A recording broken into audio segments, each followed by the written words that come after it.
parfois peiné lorsque notre émission est caricaturée, quand on dit qu'on fait toujours la même chose, qu'on parle du voile ou de l'immigration.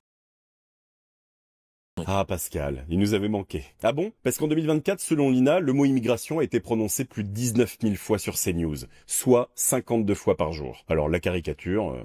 Le biais de représentativité. Ce biais cognitif, c'est ce réflexe qui nous pousse à juger la fréquence d'un phénomène, non pas à partir des chiffres, mais à partir d'un stéréotype ou d'un exemple marquant. Prenez l'OQTF. Avant 2019, quasi inexistant dans les JT. En 2024, il a été prononcé près de 4000 fois sur CNews, contre moins de 1000 sur toutes les autres chaînes d'infos. Et là, le cerveau fait un raccourci. On en parle tout le temps, donc c'est partout. Donc c'est un fléau. Sauf que, pas toujours. Le phénomène n'a pas forcément explosé, mais sa visibilité, oui. Et à force d'être exposé à un mot, à un cas, à un visage, on y croit. On le généralise, même si les chiffres disent l'inverse. Et ça, les populistes le savent.